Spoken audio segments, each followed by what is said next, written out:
The ride home was silent, but something was different, lighter somehow. Maya kept stealing glances at Ethan, trying to read him. He didn't look angry.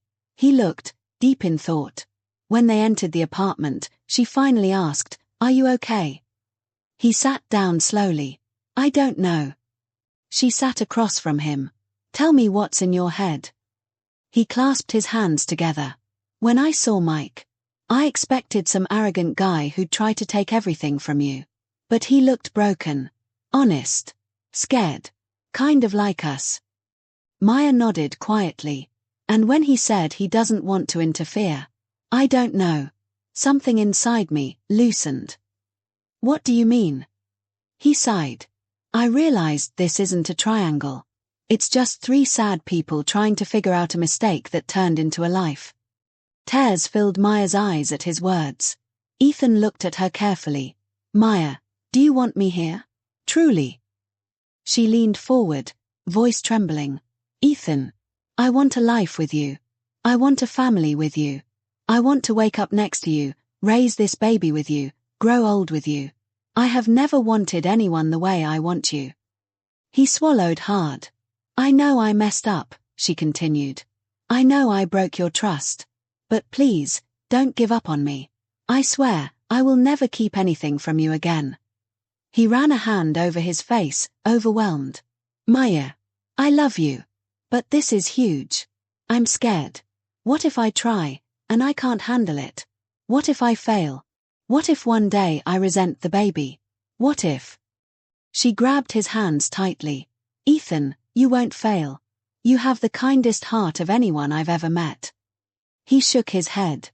"Kindness doesn't raise a child." "But love does," she whispered. She placed his hand gently on her belly. "Feel that." He hesitated, then left his hand resting there. Maya watched him with hopeful eyes. "That's a life," she whispered. "A part of my past, but maybe the best part of my future." Ethan felt something shift, subtle, but real. A softening. A warmth he hadn't expected. "I'm not asking you to replace anyone," she said. "I'm asking you to build something new with me." He exhaled shakily. "I don't know how to do this." "Neither do I," she admitted. "But we'll learn together." He looked at her belly again, his hand still there. "Does it kick yet?" She shook her head with a small smile. "Not yet. But soon." He nodded slowly. "I want to try, Maya. I don't know if I'll be perfect. I don't know if I'll struggle. But I want to try." Maya broke into sobs, louder, messier, but full of relief. She covered her mouth and cried. "Oh God. Ethan, thank you." He pulled her into his arms. For the first time since the revelation, he held her tightly. She melted into him, clinging like she feared he'd disappear. "Don't thank me," he whispered. "We're not fixed yet. But we're starting." She nodded against his chest. He stroked her hair slowly. "We'll rebuild. Slowly. Carefully. Together." A small, hopeful smile formed on her lips as she leaned back to look at him. "I'll spend the rest of my life making it up to you." "You don't have to make it up," he said gently. "Just be honest. Always." "I will," she promised. He pressed his forehead against hers. "We have a long road ahead." "I know. And I'm scared." "I am too." He took a deep breath. "But maybe, being scared together is better than being brave alone." Maya's heart swelled. "Yes. Yes it is." Ethan kissed her forehead. "Let's figure this out." Maya nodded, tears still falling, but now from hope. Weeks passed, and the heaviness in the air slowly lifted. Ethan still had moments of hesitation, moments where the reality of everything overwhelmed him, but he didn't run. Every time fear rose, he reminded himself of his choice. And Maya didn't let a single day pass without showing him gratitude, honesty, and devotion. She was softer now, more open, more vulnerable, and more determined to rebuild trust brick by brick. One evening, while Ethan was working on his laptop, Maya suddenly gasped. "Ethan, Ethan, come here." He rushed to her side. "Are you okay? Is something wrong?" She grabbed his hand and pressed it against her belly. The baby, it kicked. His eyes widened. Wait, really? Stay still, Hey, she how are you whispered. feeling? Then Little it tired, happened. but happy. A soft, tiny thump against his palm. Hey, Ethan how are you froze. feeling? His Little breath tired, caught. but happy. Oh my Come here. God. Maya smiled through tears. Hey, how are That's you our feeling? baby saying Little hello. tired, but happy. He Come here. stared at her belly, eyes glossing over, heart swelling unexpectedly. I felt it, he whispered. I actually felt it. Maya cupped his face gently. You're already part of its world, Ethan. He leaned down and kissed her belly softly. Hey, little one, he said quietly. I'm Ethan. I don't know what I am yet, but I'm here. I promise. Maya's tears flowed freely.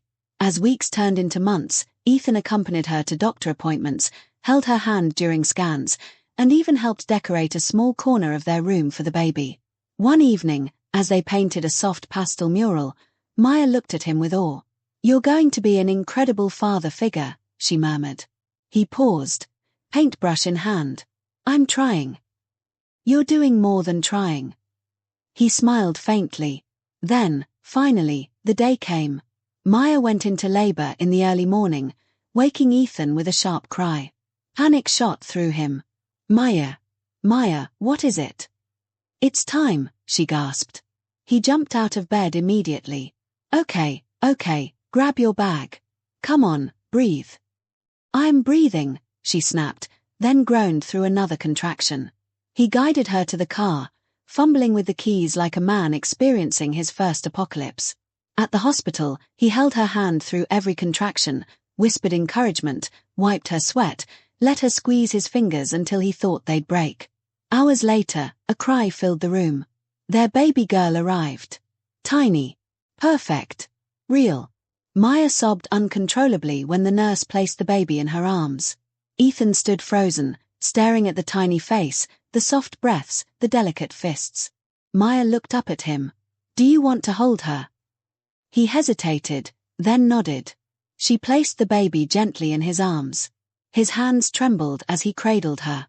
She opened her eyes slightly, looking up at him with a softness that melted every fear inside him. Ethan felt something ignite inside, a fierce, protective warmth. Hi, he whispered. I'm here. I'm not going anywhere. Maya watched him, eyes overflowing. What should we name her? Ethan asked softly. Maya smiled. Liana. He repeated it. Liana, welcome to the world. The weeks after the birth were a whirlwind of sleepless nights, soft lullabies, and quiet mornings. Ethan wasn't perfect, but he was present.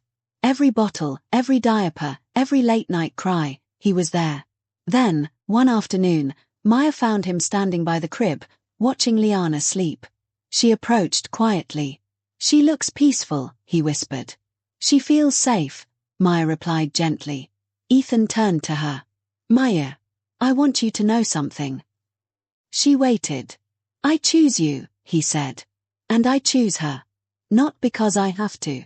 Because somewhere along the way, loving you both became the only thing that makes sense. Emotion crashed over her. Ethan. He cupped her face. Our story didn't start perfectly, but maybe that's why it matters. She kissed him, slow, grateful, full of everything she'd held inside for months. As they held each other, Liana stirred softly in her sleep, her tiny fingers curling as if reaching for the future. And for the first time since everything began, the future didn't feel frightening. It felt like home. The narrator closes softly. If this story touched your heart, don't forget to subscribe, like, and comment. More powerful stories await you.